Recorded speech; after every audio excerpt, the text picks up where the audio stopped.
하나님의 말씀을 함께 보도록 하겠습니다. 로마서 15장 5절부터 7절까지 말씀입니다. 다 같이 한 목소리로 봉독하시겠습니다. 이제 인내와 위로의 하나님이 너희로 그리스도 예수를 본받아 서로 뜻이 같게 하여 주사 한 마음과 한 입으로 하나님 곧 우리 주 예수 그리스도의 아버지께 영광을 돌리게 하려 하노라. 그러므로 그리스도께서 우리를 받아 하나님께 영광을 돌리심과 같이 너희도 서로 받으라. 아멘. 예, 강사 목사님을 교수님을 소개하면요, 저랑 같이 미국에서 공부를 하셨고요. 사실은 이제 저는 이제 논문을 쓸 때 이제 우리 목사님이 이제 학교로 이제 들어오셔가지고 이렇게 동선이 이렇게 겹치지는 않았습니다. 그런데 제 개인적으로 이제 그 SNS를 하면은 우리 목사님이 하시는 것들을 보면서 귀한 사역들을 많이 하고 계십니다. 그래서 IVF에서 이제 책 번역 사역도 하고 계시고요. 또 이제 고신대학교 대학원에서 강의도 하고 계시고 또 부산에 있는 교회에서 협동 목사로 하고 계시고, 그래서 일단은 여러분 신약을 전공했다라고 하는 것은 영어 외에도 헬라어에 굉장히 능통하다는 이야기입니다. 그래서 저는 뭐 감히 학문적인 그것에 비교가 불가한 이제 그런 귀한 분이시고요. 영적으로나 모든 면에서 저보다 훨씬 귀한 분이시고, 그래서 여러분에게 이렇게 모시는 게 제 개인적으로 너무나도 이렇게 감사한 그런 분입니다. 하나님께 영광을 돌리는 것으로 우리가 알고 있지만 예배 때 우리가 감사한 마음을 표시할 수 있는 것이 박수밖에 없기 때문에 우리 목사님 나오실 때 여러분 박수로 환영해 주시면서 귀한 말씀에 은혜 받으시기를 바랍니다. 목사님 나오시죠. 하나님께 영광을 돌리심과 같이라는 제목으로 하나님의 말씀 나누도록 하겠습니다. 전주 이제 온누리 교회 와서 이제 설교를 하게 돼서 너무 영광입니다. 제가 가장 친한 친구가 있는데요. 온누리 교회에서 예전에 부목사로 사역을 했어가지고 이제 내적 친밀감이 있습니다. 우리 온누리 교회. 그리고 전에 이제 교역자실하고 이렇게 방문한 적도 있습니다. 그래서 전주 왔을 때 그때 이제 전주에서 제일 좋은 교회에서 설교를 하게 돼서 너무 영광스럽습니다. 네. 이런 반응이시군요. 네. 제일 좋은 게 아닌가요? 대답도 네. 우리 전주 온누리 교회가 전주에서 제일 좋은 게 아닐까요? 네. 설교를 하도록 제가 목사님 소개 너무 과분하게 소개해 주셨는데 그 정도의 사람은 아니고 부족하지만 또 설교 불러주신 담임 목사님과 그리고 당회 장로님들께 감사를 드립니다. 오늘은 특별히 이제 여름 사역 그리고 교사 헌신 예배로 이제 여름 사역을 준비하면서 모이신 것 같은데 우리가 어떻게 아이들을 섬길 것인가에 대해서 좀 같이 나눠보도록 그렇게 하겠습니다. 제가 이 설교를 준비하면서 목사님께서 말씀하신 대로 제가 이제 전공이 교육이 아니고 신약입니다. 신약 성경 중에 그중에 이제 로마서가 제 이제 전공이고 이제 이걸로 하기를 했었는데, 그래서 고민을 많이 했습니다. 제가 교육 전공도 아닌데 어떤 말씀을 전해야 할까 이런 고민을 엄청 많이 고민을 하다가 유튜브도 엄청 많이 찾아보고 그랬는데 그래도 결국 하나님의 말씀을 잘 전하고 가는 게 저에게 주어진 그런 이제 부르심인 것 같아서 오늘 로마서 본문을, 특별히 제가 전공한 로마서 본문을 골랐습니다. 특별히 예수님께서 이 본문을 통해서 우리를 어떻게 섬기셨는가 하는 것을 좀 구체적으로 살펴보도록 하겠습니다. 사랑하는 성도 여러분, 그리고 우리 교사, 우리 선생님 여러분, 최근에 참교육이라는 드라마 보셨을까요? 네, 보셨죠? 네. 이제 최근에 유퀴즈에 나와서 주인공이 나화진 역할을 한 김무열 배우가 나왔는데요. 김무열의 시대가 열렸다 이렇게 할 정도로 인기가 많은 드라마입니다. 근데 그 드라마를 보면 참 교육의 그 드라마를 보면 그 드라마가 우리가 다 뭐 동의하지는 않지만 이 교육이 얼마나 지금 이 시대에 중요한가 하는 것을 사람들이 다 생각을 하고 있는 것으로 우리가 알 수 있습니다. 그 부분을 알 수가 있는데 그 참교육이라는 드라마에 이런 대사가 나옵니다. 교육은 사람을 포기하지 않는 일이다 라는 대사가 나옵니다. 교육은 사람을 포기하지 않는 것이라고 그냥 세상의 드라마도 그렇게 이야기를 한다는 것이죠. 그런데 이 대사를 보면서 어떤 생각이 들었냐면 우리를 포기하시지 않으시는 누구요? 네, 하나님과 그리고 예수 그리스도를 생각해 볼 수 있었습니다. 예수님께서는 우리를 포기하지 않으시는 분이십니다. 특별히 우리 교사분들, 선생님들 이렇게 섬기는데 아무도 알아주지 않는 것 같고 또 아이들이 매우 힘들고 어려운 상황에서 이 교육을 해 가시는데 꼭 기억해야 할 것은 예수님께서도 우리를 포기하지 않으신다는 것을 꼭 기억해 주셨으면 좋겠습니다. 특별히 오늘 본문에서 예수님께서 우리의 섬김의 이제 모델이 된다는 것을 저는 생각해 보았습니다.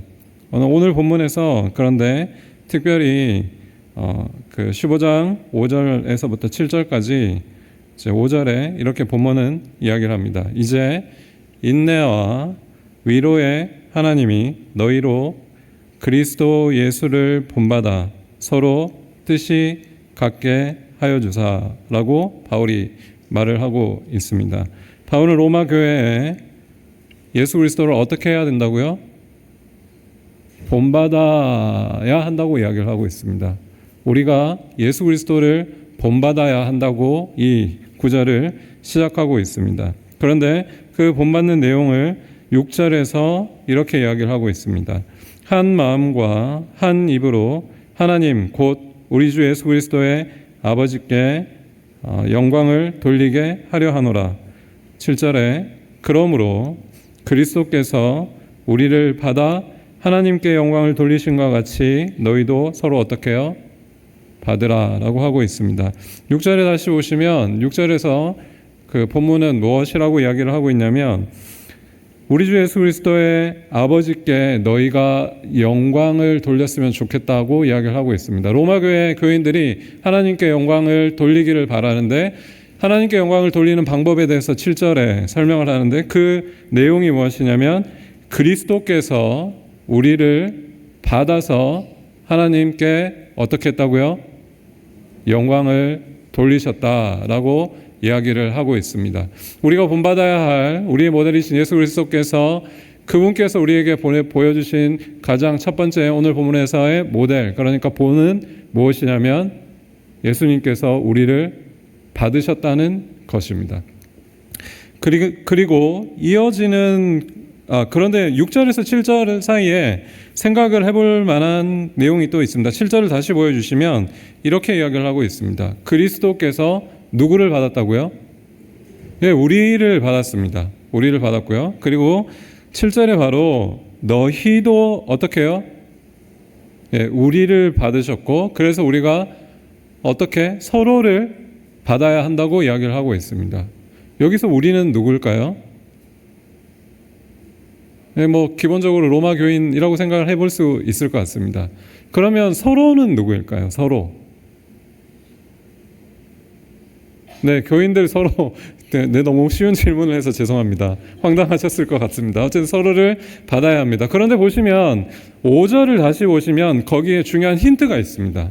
힌트가 있는데 어떤 힌트가 있냐면 인내와 위로의 하나님이 너희로 그리스도 예수를 본받아 서로 어떻게 무엇이 같게요?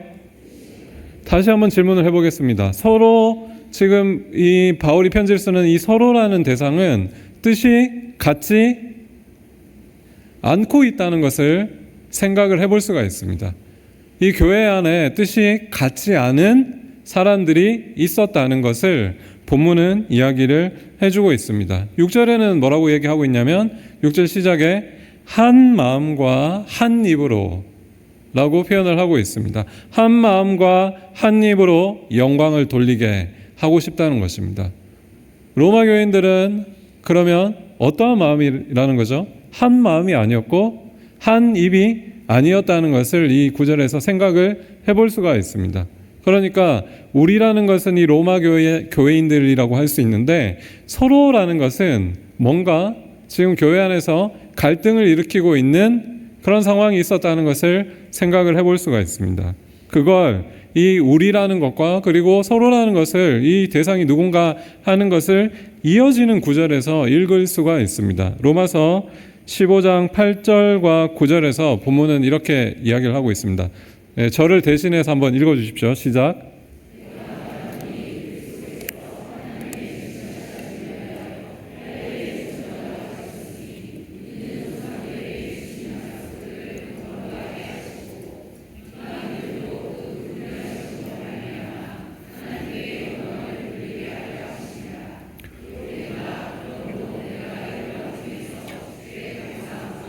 주의 이름을 찬송하리로다 함과 같으니라. 앞에 8절에 보시면 내가 말하노니 그리스도께서 하나님의 진실하심을 위하여 할례에 무엇이 되셨다고요? 할례의 추종자가 되셨다고 본문은 이야기를 하고 있습니다. 추종자라는 건 뭘까요? 예수님이 추종자가 됐다고 바울이 표현을 하고 있는데 추종자는 보통 어떤 의미일까요? 누구를 쫓아다니는 약간 이런 느낌인데 이 단어는 그냥 어떤 사람을 따라다닌다는 의미가 아니라 이 단어는 섬기는 자라는 뜻입니다. 그러니까 한글 번역이 좀 왜 이렇게 번역을 했는지 잘 모르겠지만 추종자가 아니라 디아코노스라는 단어, 아까 이제 담임 목사님이 설명하신 것처럼 제가 이제 헬라어를 잘하지는 못하는데 조금 하는데 디아코노스라는 단어입니다. 이 단어는 현재 우리는 어떻게 쓰고 있냐면 집사라는 단어 대신에 쓰고 있는 단어입니다. 근데 중요한 것은 이 단어가 섬기는 자라는 것입니다. 이걸 꼭 기억해 하셔야 합니다. 제가 또 질문을 할 테니까 예수님이 할례에 무엇이 되셨다고요? 어떤 분이 되셨다고요? 예, 추종자, 섬기는 자가 되셨습니다. 그런데 예수님은 왜 할례의 추종자가 되셨을까요? 예수님은 다른 게 아니라 왜 할례일까요? 여러분들 우리가 지금 이 시대에 그 구약의 율법에 따라서 할례를 받고 있지는 않습니다. 왜냐하면 율법이 이제 다 예수 그리스도 안에서 완성이 됐기 때문에 할례를 쫓는다는 것, 할례를 섬긴다는 것은 좀 여기서 생소한 표현입니다. 왜 예수님은 구약의 할례를 섬기는 분이라고 표현하고 있는지가 이 앞의 구절들을 설명해주는 내용이라고 할 수가 있습니다. 9절에는 또 이렇게 이야기를 하고 있습니다. 9절에는 이방인들도 그 긍휼하심으로 말미암아 하나님께 영광을 돌리게 하려 하심이라 라고 이야기를 하고 있습니다. 예수님께서는 할례의 첫 번째로 할례의 추종자이시면서 그리고 9절에서는 이방인들을 어떻게 하냐면 이방인들이 하나님께 영광을 돌리게 하는 일을 지금 하신다라고 설명을 하고 있습니다. 다시 말해서 예수님의 역할이 두 가지가 나타나고 있는데 할례를 섬기는 것 그리고 이방인들이 하나님께 영광을 돌리게 하는 일, 이 두 가지를 이야기를 하고 있습니다. 다시 말해서 예수님은 할례도 섬기고 그러니까 유대인들의 전통도 섬기면서 이방인들도 섬긴다라고 지금 표현을 하고 있습니다. 다시 한번 질문을 해보겠습니다. 그러면 바울이 아까 말했던 서로라는 것은 누구와 누구일까요? 유대인들과 이방인이라는 것을 알 수가 있습니다. 다시 말해서 예수님은 유대인들만 섬기러 오신 것이 아니라 어떻게 해요? 누구도? 이방인들도 섬기러 오셨다는 것을 본문은 이야기를 하고 있습니다. 이게 이 본문에서 매우 중요한 그리고 로마서에서 제가 아주 중요하다고 생각하는 내용입니다. 사랑하는 성도 여러분 그리고 우리 교사 선생님들 한번 이제 대답을 해보시면 제가 질문을 해보겠습니다. 아주 쉬운 겁니다. 우리 온누리 교회 수준이면 다 맞출 수 있는 건데, 여러분 로마서의 주제가 무엇일까요? 우리 잘 아시는 이 로마서의 주제는 무엇일까요? 믿음으로 어떻게 되는 거죠?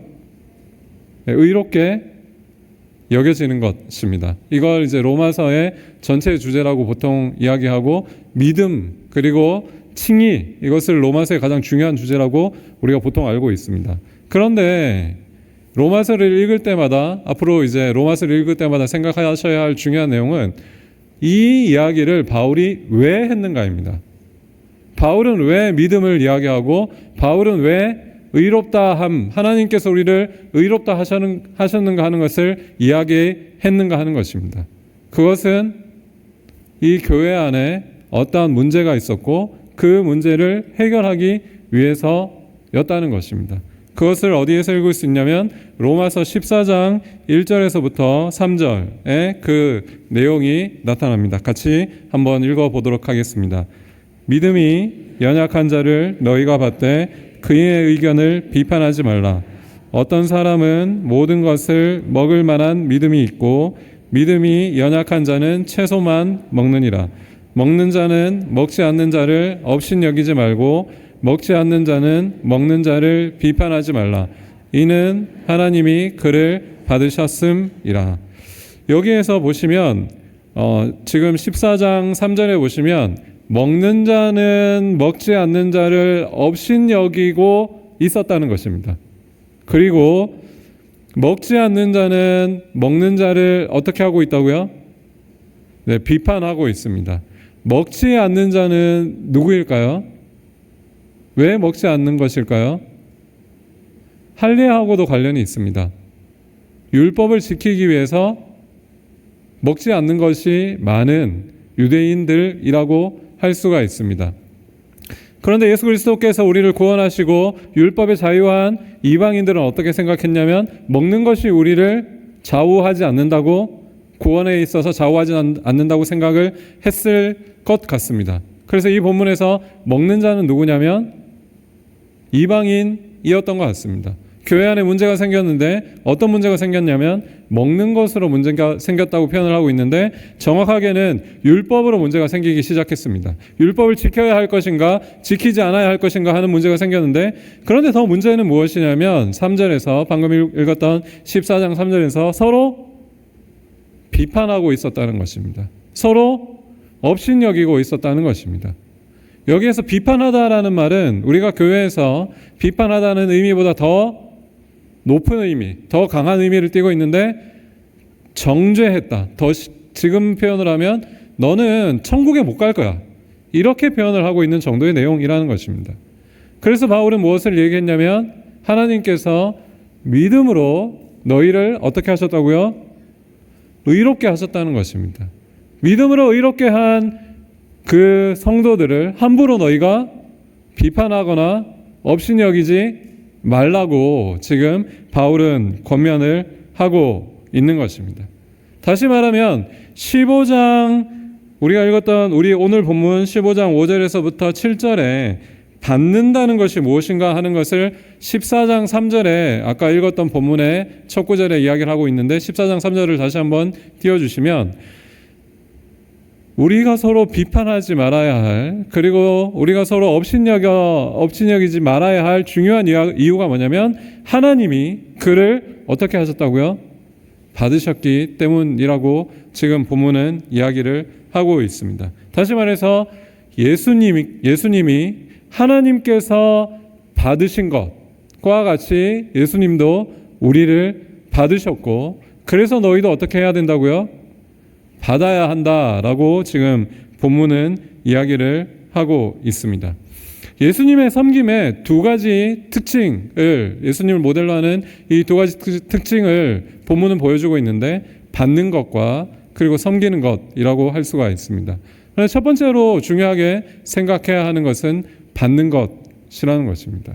그 사람이 율법을 잘 지키는 사람이든 그 사람이 율법을 잘 지키지 않는 사람이든 또 혹은 여러분들이 특별히 우리 선생님들이 계신데 우리 아이들이 전혀 내가 이해하지 못하는 아이들 혹은 너무 나를 힘들게 하는 학생들이 있으신가요? 제가 중3 딸이 있는데 너무 네. 제가 오늘 이제 설교를 하려고 이제 설교를 하러 오는데 갑자기 제가 쓰는 이제 아이패드가 그 고장이 난 겁니다.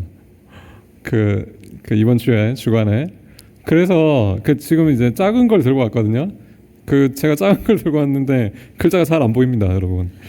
그런데 어쨌든 이제 큰 거가 이제 고장이 나서 어제 딸한테 제가 간곡하게 내가 내일 이제 설교를 하러 가야 되니까 오늘 하루만 제발 좀 빌려줄 수 없냐고 하니까 단칼에 거절했습니다.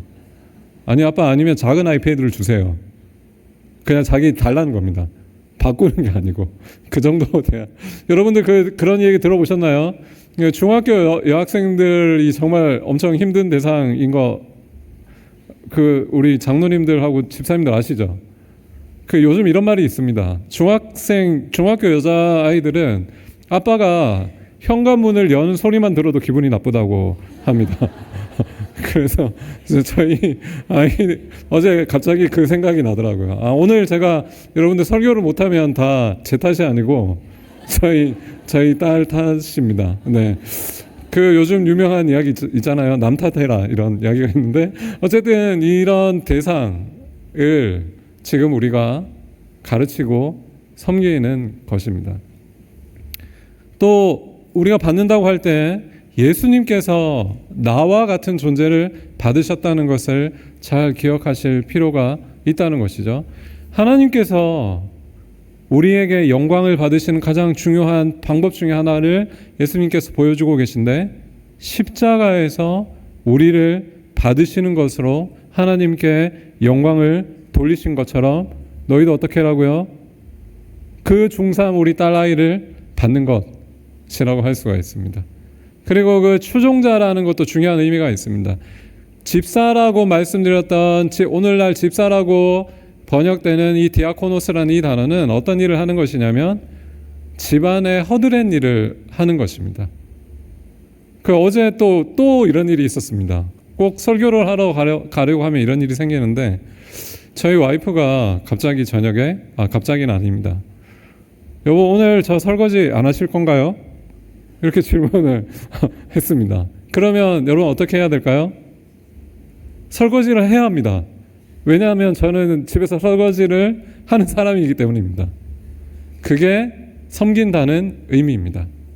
우리가 교회를 섬긴다고 할 때, 그리고 우리 아이들을 섬긴다고 할 때 그것은 매우 훌륭하고 위대하고 좋은 일이지만 마치 집안에 설거지를 하는 것과 같은 허드렛 일로 힘들고 어려운 역할들을 감당하면서 그 사람들을 섬겨야 하는 것입니다. 섬기지 않으면 어떻게 될까요? 내 와이프가 아침을 차려주지 않습니다. 설교를 하러 가야 하는데 이 섬기는 것이 무엇인가 하는 것을 잘 기억하실 필요가 있습니다. 예수님께서 섬기러 이 땅에 오셨고 우리를 섬기신다는 것을 꼭 기억하실 필요가 있습니다. 저는 고등학교 1학년 때 교회를 다니기 시작했습니다. 그래서 이제 고등학교 2학년 때 예수님을 영접을 했습니다. 그러니까 일반적으로 우리가 말하는 불신 가정에서 교회를 다니기 시작했습니다. 오늘 이제 오는 길에 목사님께서 비가 많이 오신다고 이렇게 걱정을 해주셨는데 제가 그때 이제 신앙이 없을 때 고등학교 1학년 때 신앙이 없을 때 비 오는 날만 교회를 갔습니다. 근데 비가 자주 오지 않잖아요. 그러니까 교회를 잘 안 갔다는 말입니다. 비가 오는 날만 교회를 갔는데 왜 비가 오는 날만 교회를 갔냐면 제가 고등학교 때 아마추어 천문학회 천체 관측을 하는 동아리를 했습니다. 그러니까 이제 월요일부터 금요일까지 저희 때는 저희 학교는 토요일도 자율학습이 있었거든요. 그래서 토요일까지 자율학습을 하니까 특별히 이제 별 이런 걸 천체 관측을 할 수가 없잖아요. 그러니까 토요일 날 이 동아리 모임을 했던 겁니다. 저녁에.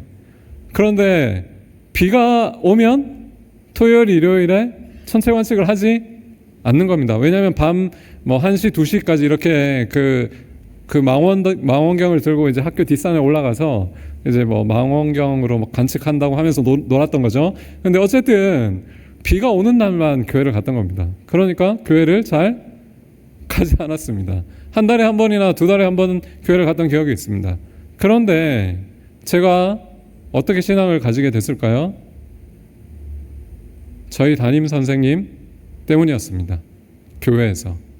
그 선생님이 어떻게 하셨냐면, 그때는 이제 요즘은 다 그 우리 친구들이 다 아이들이 유튜브나 뭐 이런 것들을 보는데, 저희 때는 이제 테이프를 보던 세대, 죄송합니다. 옛날 사람이어서. 그러니까 테이프를 듣던 시대였습니다. 카세트 테이프. 모르시죠? 우리 젊은 분들 카세트 테이프 뭔지.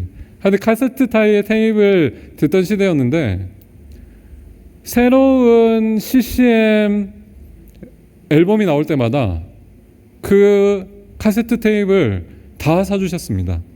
선물로.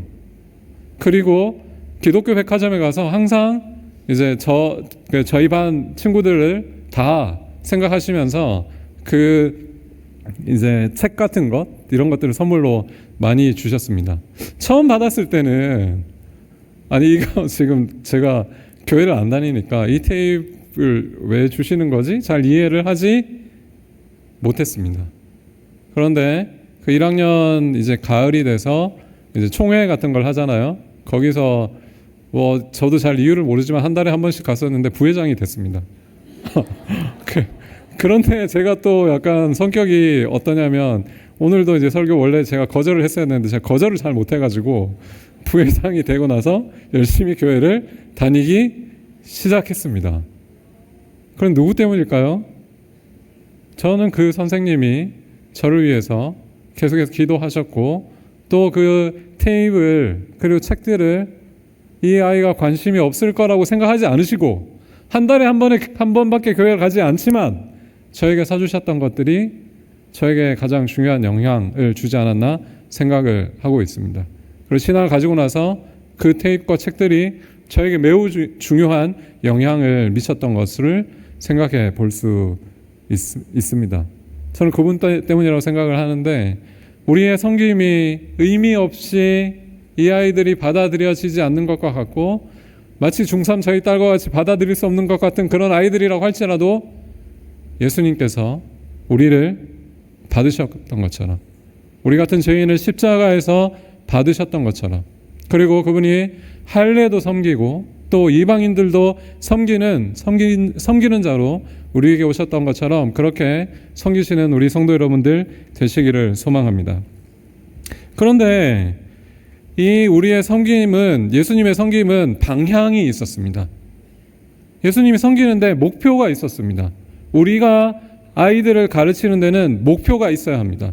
그런데 그 목표를 본문은 어떻게 이야기를 하고 있냐면, 로마서 15장 9절과 11절에 이렇게 이야기를 하고 있습니다. 아까 읽었던 본문과 연결이 되는데, 이방인들도 그 긍휼하심으로 말미암아 하나님께 어떻게 하려고 한다고요?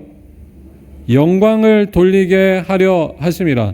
이 앞에 구절과 연결이 되는데, 예수님께서 추종자가 되신 것과 관련해서 섬기는 자가 된 것과 관련해서 첫 번째로 하나님께 영광을 돌리게 하려 하심이라. 기록된 바 그러므로 내가 열방 중에서 주께 감사하고 주의 이름을 찬송하리로다 함과 같으니라. 또 이르되 10절에 또 이르되 열방들아 주의 백성과 함께 즐거워하라 하였으며, 또 모든 열방들아 주를 찬양하며 모든 백성들아 그를 찬송하라 하였으며. 예수님의 섬김에는 방향이 있는데 그 방향이 무엇이냐면 하나님께 영광을 돌리게 하는 방향이 있었다는 것입니다. 이 이방인들이 주의 백성으로서 유대인과 모든 하나님의 백성들과 함께 하나님께 영광을 돌리게 하는 일, 하나님께 찬양을 드리게 하는 일, 여러분들이 아까 고백했던 여러분들의 찬양으로 성소를 짓는 것, 성전을 짓는 그 목적이 예수님께 있었다고 본문은 이야기를 하고 있습니다. 그래서 예수님을 따라 섬기는 길을 갔던 바울은 로마서 15장 16절에 이렇게 이야기를 하고 있습니다. 이 은혜는 곧 나로 이방인을 위하여 그리스도 예수의 무엇이 되어? 일꾼이 되어, 매우 중요한 단어입니다. 일꾼이 되어 하나님의 복음의 제사장 직분을 하게 하사 이방인을 제물로 드리는 것이 성령 안에서 거룩하게 되어 받으실 만하게 하려 하심이라 라고 바울이 이야기를 하고 있습니다. 바울은 자신이 이방인을 위해서 그리스도 예수의 무엇이 된다고요? 일꾼이 된다는 것입니다. 아까 예수님이 어떤 분이라고 말씀드렸죠? 추종자. 그것은 어떤 뜻이라고요? 섬기는 자라는 뜻입니다. 그런데 여기에서 16절에서 그리스도 예수의 일꾼이라는 것은 무엇이냐면 그리스도 예수를 섬기는 자입니다. 그런데 여기서는 조금 다른 단어를 쓰고 있습니다. 예수님의 일꾼이 되는데 아까는 디아코노스를 썼는데 여기는 다른 단어를 쓰고 있습니다. 어떤 단어냐면 레이투르고스라는 단어를 쓰고 있는데 잘 모르시겠죠? 중요한 건 뭐냐면 예배를 드리는 자라는 단어를 쓰고 있습니다. 자신이 예수님을 섬기는 데 있어서 그 섬김을 어떻게 표현을 하고 있냐면 예배를 드리는 것과 같은 섬김을 하고 있다라고 본문은 이야기를 하고 있습니다. 바울의 섬김을 표현하는 그 단어가 로마서 15장 25절에 또 나타나는데 본문은 이렇게 이야기하고 있습니다. 네, 같이 읽어주시겠습니까? 그러나 이제는 내가 성도를 섬기는 일로 예루살렘에 가노니. 여기에서 바울이 예루살렘을 가려고 하는데 성도를 어떻게 하는 일요? 예, 섬기는 일입니다. 여기서는 어떤 단어를 쓰고 있냐면 아까 예수님께서 섬기는 자라고 썼던 그 디아코노스와 같은 동사를 쓰고 있습니다. 또 27절에는 또 이렇게 이야기하고 있습니다. 저를 대신해서 한번 읽어주십시오. 시작.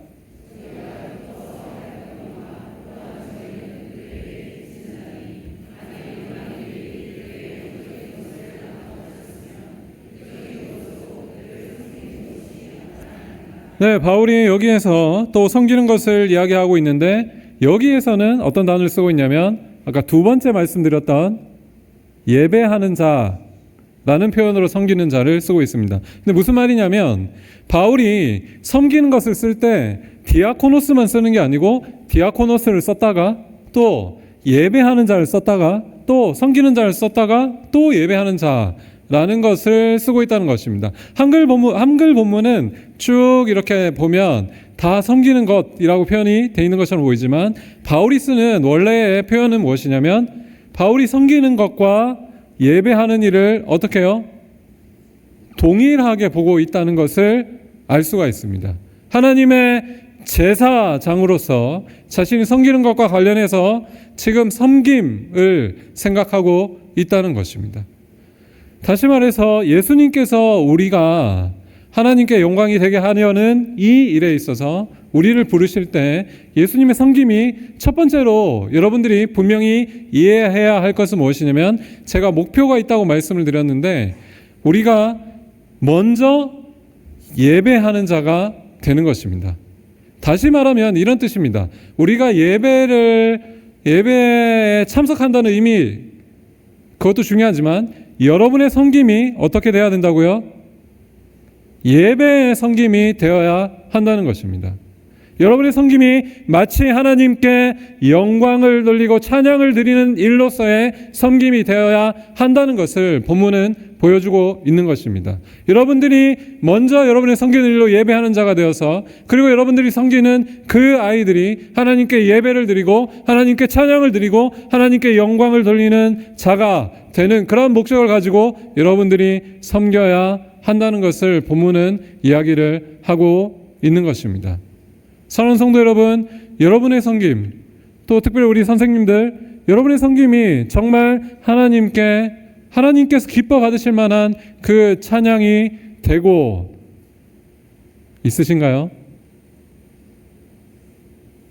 아침 일찍 나와서 아이들을 돌보고 아이들의 뒤치다꺼리를 하고 우리의 말을 잘 듣지 않는 것 같은 그 아빠가 문을 열자마자 자기 방으로 들어가는 그 중학생들을 대할 때 그것이 마치 하나님께서 받으실 만한 예배와 찬양으로서 섬기고 계신가요? 그러한 섬김이 우리 선생님들에게 있게 되기를 소망합니다. 제가 처음 이 사역, 그러니까 신학교를 처음 가서 교육전도사로 사역을 했을 때 그 부산에서 이제 작은 교회를 섬겼는데 거기서 우리 처음 이제 중고등부를 맡았습니다. 그런데 맡았는데 이제 우리 회장이 공부를 너무 잘했어요. 그래서 뭐 제가 잘 가르쳐서 그런 게 아니고 걔가 똑똑해서 공부를 잘 했는데 서울대를 갔습니다. 그래서 서울대를 갔는데 나중에 저는 이제 계속 부산에서 사역을 했고 이 친구는 이제 서울에 있었는데 이제 여기 그 교회에서 후원하는 후원 그 기관 명단을 보니까 학생신앙운동 전북지부가 있습니다. 여러분들 아까 이제 목사님께서 저는 IBF가 아니고 SFC입니다. 네, 학생신앙운동 지금도 간사를 하고 있는데 이제 부산에 있는 이 중고등 학생들이 서울로 이제 투어를 갔습니다. 그런데 이제 서울대를 이제 우리 SFC 그러니까 학생신앙운동 중고등 학생들이 가서 투어를 하는데 이 친구가 가이드를 한 겁니다. 그런데 이제 그 친구한테 이제 물어봤겠죠. 어떻게 서울대를 갔냐. 중고등 학생들이. 그 친구의 대답이 저는 지금도 잊혀지지 않습니다. 10몇 년이 됐는데 그 친구가 이렇게 이야기를 했다고 합니다. 자기가 공부를 하는 것이 이 자리가 하나님께 제사가 되는 것이라고 생각을 하고 공부를 했다는 것입니다. 공부하는 일 뿐만이 아니고 우리가 섬기는 모든 일이 하나님께 예배의 일이 되어야 한다는 것을 생각해 볼 수가 있었습니다. 여러분들이 섬기는 이 섬김의 하나하나가 예배의 일이라는 것을 꼭 기억해 주셨으면 좋겠습니다. 그리고 그 아이들이 지금 하나님께 영광을 돌릴 수 있을지 없을지 모르는 세상 문화에 빠져서 하나님께 전혀 관심이 없는 것처럼 보일지라도 이 아이들이 하나님께 예배하는 자가 되는 것을 여러분의 섬김의 중요한 방향과 목표로 삼으시길 소망합니다. 그것을 위해서 여러분들이 기도하고 또 가르치시는 여러분들 되시면 좋겠습니다. 제가 말씀드렸던 것처럼 고등학교 2학년 때 부회장이 됐다고 바로 신앙이 생기진 않잖아요. 여러분들이 이렇게 섬긴다고 해서 막 신앙이 생기지 않지 않습니까? 고등학교 이제 2학년이 돼서 예수님 만났는데 영접했는데 그 고등학교 2학년 때 우리 담임 선생님은 좀 나이가 많으신 권사님이셨습니다. 그래서 사실 아까 말씀드렸던 이제 1학년 때 선생님은 이제 결혼 안 하시고 이제 이쁜 분이셨는데 그 고등학교 2학년 때 선생님은 권사님이셨습니다. 네. 권사님이셨고 분반 공부도 그때는 분반 공부라고 했는데 분반 공부도 별로 재미가 그랬습니다. 그런데 이제 제가 학교가 10시까지 야간 자율학습을 하면 이제 항상 교회에 들려서 한 30분 정도 기도를 하고 집에 가고 그랬었는데 그때 이제 교회를 가면 제가 이제 다녔던 교회는 지금 이 본당의 한 3분의 1 정도 되는 그 공간이 1층이었습니다. 그런데 그 1층이 이제 그냥 바닥이었습니다. 바닥. 그러니까 이런 의자가 있는 게 아니고 이제 바닥이었는데 거기에서 새벽 기도를 했고 거기에서 이제 기도를 하고 왔는데 항상 거기에 저녁에 가면 밤에 가면 그 권사님이 계셨습니다. 항상 그 자리에. 오늘 한국교회가 혹은 오늘 우리 교회가 왜 이렇게 힘드냐 이렇게 질문했을 때 저는 그렇게 밤을 새워 기도했던 권사님들이 계시지 않기 때문이라고 생각합니다. 그 권사님들이 밤새워서 기도하시던 그 권사님들이 이제 볼 수가 없습니다. 그런데 그 기도를 하러 가면 항상 기도하고 제가 나갈 때 따라 나오셔서 그 중고등부실이었는데 1층 그 입구에서 제 손을 잡고 기도해 주시던 그 기도가 생각납니다. 이 아이가 신앙이 아주 미약하고 그리고 불신 가정에서 사람들이 잘 챙겨주지 않는 것과 같은, 그리고 제가 엄청 가난했고 가정 형편은 너무 힘들었는데, 그러면 교회에서 실제로는 이 눈총 이런 게 있잖아요. 그런 가정에서 자란 아이들은 눈치가 엄청 빠르잖아요. 그렇게 안 보이시겠지만 엄청 눈치가 빠르거든요. 그래서 교회에서 저를 어떻게 본다는 거를 뭐 대충 알죠. 근데 그 권사님은 항상 그 기도를 하고 나올 때 제 손을 따뜻하게 잡아주시고 기도해 주셨습니다. 오랫동안 서서 그 중고등부실 앞에 같이 서서 기도했던 기억이 있습니다. 그분의 기도로 제가 부족하지만 하나님의 말씀을 전할 수 있는 사람이 되었다고 저는 생각합니다. 여러분들의 섬김이 아무것도 아닌 것처럼 보일지라도 그 아이가 정말 하나님께 영광을 돌리게 될 것이라는 소망을 품고, 여러분들 아이들 한 명 한 명을 붙잡고 매일 기도하고 계시죠? 그 권사님처럼 그렇게 기도하고 이 아이가 하나님께 영광을 돌리는 삶을 살아갈 수 있도록 그렇게 섬겨 주시기를 소망합니다. 네, 힘들겠지만 세 번째입니다. 세 번째로 예수님께서는 우리를 섬기는 데 있어서 이렇게 섬기셨다고 저는 생각합니다. 로마서 그 13장 8절에 이렇게 이야기합니다. 피차 사랑의 빚 외에는 아무에게든지 아무 빚도 지지 말라. 남을 사랑하는 자는 율법을 다 어떻게 했다고요? 예, 남을 사랑하는 자는 율법을 다 이루었습니다. 그런데 이 본문이 예수님이 십자가에서 우리를 받아서 하나님께 영광을 돌린 것이 무엇인가를 저는 잘 설명해 주는 표현이라고 생각합니다. 무슨 말이냐면 사랑의 빚을 지고 있는가 하는 것입니다. 그러니까 이 본문은 사랑의 빚 말고 빚을 지지 말자 이렇게 생각을 해볼 수 있는 구절인데, 사랑의 빚을 지는 것이 우리에게 필요한 것이다 라는 말씀입니다. 오리게네스는 이 구절을 이렇게 설명합니다. 제가 생각하기에 이 구절을 가장 잘 설명하는 그런 설명이라고 생각합니다. 너희가 결코 변제할 수 없는 유일한 빚, 갚으려고 항상 시도하지만 절대로 갚는데 성공할 수 없는 사랑의 빚을 진 사람처럼 사랑하라. 사랑하는 성도 여러분, 여러분들은 사랑의 빚진 자이신가요? 바울은 자신을 어떻게 소개하냐면 빚진 자라고 로마서에서 이야기합니다.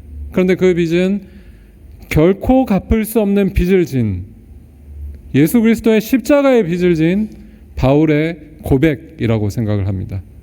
그러면 어떻게 하게 될까요? 그 사랑의 빚진 자로서 하나님께 갚을 수 없는 그 사랑을 우리의 섬김의 대상에게 사랑을 나누어 주는 자가 되는 것입니다. 여러분들, 우리가 사랑의 빚을 졌다는 것은 그 사랑의 빚을 하나님께 갚는 것이 아니고 우리 아이들에게, 그리고 우리 섬기는 성도들에게 갚는 것이라는 것을 꼭 기억하시면 좋겠습니다. 그래서 이 섬김의 방법, 마지막으로 섬김의 가장 중요한 방법은 무엇이냐면 사랑의 빚을 지게 하는 것입니다. 제가 오늘 선생님들을 생각하면서 이거 하나만 사실 기억하고 가시면 좋겠다고 생각한 것입니다. 사역의 방법, 여러분들 섬김의 방법. 저는 이제 교육학 전공도 아니고 신약 전공이지만 제가 이제 2003년부터 사역을 시작을 했는데 제 사역의 원칙이기도 합니다. 어떤 원칙일까요? 사랑의 빚을 지게 만드는 것입니다. 사랑의 빚을 지게 만드는 것. 제가 최근에 어떤 한 친구한테 연락을 받았는데, 제가 이제 아까 말씀드렸던 그 학생신앙운동 간사였었는데, 캠퍼스 선교단체 간사입니다. 그래서 이제 신학교를 가기 전에 서울에서 사역을 제가 했었는데 서울에서 대학부를 맡았습니다. 근데 그 대학부 회장이 그러니까 결혼을 한다고 연락이 왔습니다. 최근에 20년 만에 한 거죠. 그 친구도 이제 40이 넘어가지고 결혼을 한 건데 어쨌든 자기가 이제 그 결혼을 하기로 결정하고 제일 먼저 저한테 연락을 했다고 하더라고요. 그래서 이제 제가 부산인데 제가 웬만해서는 사실 전주에도 안 오고 뭐 다른 데 잘 안 가는데 서울에 갔습니다. 그 친구를 만나러 청첩장을 받으러 갔습니다. 그리고 제가 말씀드렸던 여기 전주 온누리교회에서 제가 제일 친하게 지냈던 김준재 목사하고 같이 3명이서 만났습니다. 근데 만났는데 왜냐하면 그 김준재 목사도 그 서울에 같은 교회에서 사역을 했었는데 그 3명을 만나서 이야기를 하고 이제 20년 만에 결혼한다 뭐 이런 걸 가지고 이제 서로 이야기를 하고 저는 이제 왔고 2명이서 이야기를 하는데 그 친구가 우리 김준재 목사한테 이렇게 얘기를 했다는 겁니다. 자기가 가장 영향을 많이 받은 목사님이어서 가장 먼저 연락하고 청첩장을 줬다는 겁니다. 근데 제가 생각을 해보니까 제가 영향을 준 게 뭐 없거든요. 사실 없었습니다. 왜냐하면 그 대학부에서 이제 1년 사역을 했고 그리고 그때 이제 회장이었는데 제가 어떤 사역을 했나 이렇게 생각을 해봤을 때 사실 별로 사실 20대여가지고 제가 뭘 되게 잘 가르쳤거나 뭔가 이 친구에게 영향을 많이 줬다고 생각을 하진 않는데 그런데 제가 한 게 하나가 있습니다. 그게 뭐냐면 시간과 돈을 마구 썼습니다. 시간과 돈을. 그게 뭐냐면 이제 제가 이제 그때 이제 사역을 생각을 해보면 제가 그 신학교를 가기 전에 전도사를 가기 전에 평신도로서 그 캠퍼스 사역을 했는데 그때 제 그 사례가 기억이 많이 받으면 40 몇만 원이고 근데 적게 받으면 한 30 몇만 원 뭐 이렇게 받을 때였습니다. 그러니까 캠퍼스 선교단체였고 저희 또 사례도 많이 안 주는 그래서 어떤 날은 그 학교 가야 되는데 학교 가서 이제 성경 공부도 하고 이제 말씀도 전해야 되는데 학교 갈 차비가 없어가지고 그 전철 그 차비가 없어가지고 30-40만 원 받으니까 막 고민하던 기억 그리고 라면 한 봉지로 하루를 버티던 기억 막 이런 기억이 있는데 그런데 제 돈을 어디에 썼느냐 아이들 밥 사주는데 제일 많이 썼습니다. 그리고 또 제일 많이 했던 게 뭐냐면 그 친구들과 지금 이제 월드컵 때문에 난리인데 축구를 맨날 했던 기억 모임을 하고 나면 항상 그 축구하고 또 축구 게임도 하고 그리고 뭐 항상 그렇게 시간을 많이 보냈던 기억이 있습니다. 사랑하는 성도 여러분, 저는 우리 신앙을 보여주는 가장 중요한 척도가 뭐라고 생각을 하냐면 시간과 돈을 어디에 쓰느냐 하는 것으로 그 사람이 누군가 하는 것을 보여준다고 생각합니다. 저는 이제 사역을 한 20년 해보니까 사람들 말은 잘 믿진 않습니다. 사람들 말을 안 믿고 뭘 믿을까요? 그 사람이 시간을 어디에 쓰느냐? 그 사람이 돈을 어디에 쓰느냐? 그것으로 그 사람을 평가합니다. 그래서 말 잘하는 사람을 별로 좋아하지 않습니다, 사실. 그런데 저를 잘 이렇게 죄송합니다. 저한테만 쓰는 거 말고 돈을 잘 쓰는 것, 그 성도들을 위해서 쓰는 것, 아이들을 위해서 쓰는 것을 매우 중요하게 생각합니다. 그런데 제가 생각을 해보니까 빚을 진다는 게 뭐냐? 이걸 저는 저를 섬겼던 또 한 분의 선생님에게서 배웠습니다.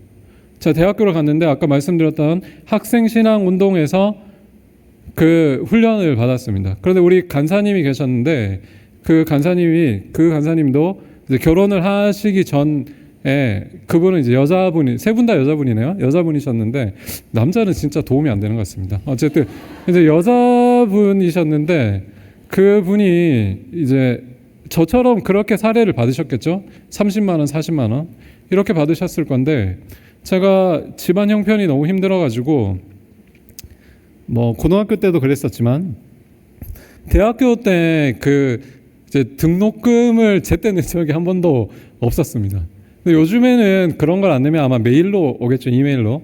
근데 그때는 어땠냐면 등록금을 제때 안 내본 적 없으시죠? 그래서 제때 안 내면 어떻게 되냐면 대학교에서 우편으로 편지가 날아옵니다. 그런데 이제 빨간색으로 막 몇 월 며칠까지 아니면 이제 뭐 유급된다는 이런 걸 빨간색으로 써놓은 편지들이 막 날아오거든요. 근데 그 학기에 또 여전히 그런 편지가 날아왔는데 우리 그 간사님께서 결혼을 하실 때였는데 그 결혼 자금의 일부를 떼어 가지고 월급이 30만 원, 40만 원밖에 안 되는데 제 등록금을 대신 내주셨습니다. 제가 서울에 있는 사립대학을 다녔었거든요. 지금도 사립대학교 등록금 엄청 많잖아요. 그런데 그때만 해도 제가 이걸 어떻게 할 수가 없는 정도의 금액이었어가지고 지금은 뭐 국가장학금도 있고 뭐 여러 가지 방법이 많지만 그때는 정말 이번 학기는 진짜 휴학을 해야 되나 보다 이런 생각을 하고 있었던 학기였는데 우리 간사님께서 자신의 결혼 자금의 많은 부분을 떼셔가지고 저에게 등록금을 주셨던 기억이 있습니다. 사랑하는 성도 여러분, 그리고 우리 교사 여러분, 여러분이 이 아이들을 섬기는 데 있어서 여러분들이 받은 그 십자가의 사랑, 그 사랑으로 그들이 갚을 수 없을 정도의 사랑의 빚을 지는 그러한 섬김을 해주시는 우리 전주 온누리교회 성도 여러분, 그리고 우리 선생님들 되시기를 소망합니다. 특별히 오늘 본문에서 이제 늦었지만 이제 마무리하겠습니다. 마무리하고 저는 짧게 끝냅니다. 마무리하겠습니다. 가장 중요한 것은 무엇이냐면 여러분들이 우리가 받을 수 없는 사람들을 받는 것, 그리고 섬기는 것, 그리고 또한 우리가 그 사람들이 하나님께 영광을 돌리는 자가 되게 하기 위해서 우리가 먼저 이 섬김으로 영광을 돌리는 자가 되는 것, 또 우리가 하나님께 받은 그 갚을 수 없는 사랑을 이 아이들에게 그렇게 사랑하는 자로서 여러분들이 섬김을 계속해 주시기를 소망합니다. 오늘 본문에서 여러분들 꼭 기억해야 할 것은 무엇이냐면 하나님께 영광을 돌린다는 것이 무엇인가 하는 것입니다. 하나님께 영광을 돌린다는 것은 어떠한 위대한 일, 큰 교회가 되는 것, 실력을 잘 나타내는 것, 이 땅에서 성공하는 것, 하나님의 이름을 멋지게 드러내는 것, 그런 것들을 영광을 돌린다라고 표현을 하고 있지 않습니다. 그저 예수님께서 우리를 받으신 그 십자가의 사실이 하나님께 영광이 된다고 본문은 이야기를 하고 있습니다. 사랑하는 성도 여러분, 그리고 우리 선생님들 아까 찬양을 드린 것처럼 하나님께 영광을 돌리는 것이 무엇인가를 잘 기억하실 필요가 있습니다. 여러분들이 예수님께서 우리를 받으셨던 것처럼 그렇게 우리 아이들을 받아들이고 그리고 우리 성도들을 받아들일 때 그것이 하나님께 영광이 된다는 것을 꼭 기억하시고 그렇게 하나님께 영광을 돌리는 우리 성도 여러분, 그리고 오늘 헌신하고자 하는 우리 교사분들 되시기를 소망합니다. 같이 기도하도록 하겠습니다. 살아계신 하나님 감사드립니다. 하나님, 우리가 하나님과 원수되었고 또 도저히 하나님께서 받으실 수 없는 추악한 죄인이었음에도 불구하고 하나님께서 우리를 받으시고 또 예수 그리스도께서 십자가로 우리를 받으심으로 하나님께 영광을 돌리셨다는 이 내용을 오늘 우리가 살펴보았습니다. 하나님, 특별히 우리가 부족하고 다른 것들로는 하나님께 영광을 돌릴 것이 없는 우리이지만 우리가 아이들을 섬기는 일에 또 우리가 성도들을 섬기는 일에, 또 우리가 교회를 섬기는 일에 우리가 예수 그리스도께서 우리를 받으신 것처럼 우리가 서로 받음으로써 하나님께 영광을 돌리는 자들이 되게 하여 주시옵소서.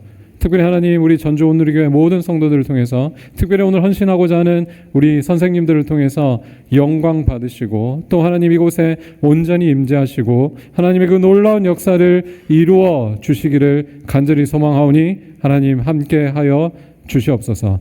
감사드리고 예수 그리스도의 이름으로 기도드립니다. 하나님의 복을 받겠습니다.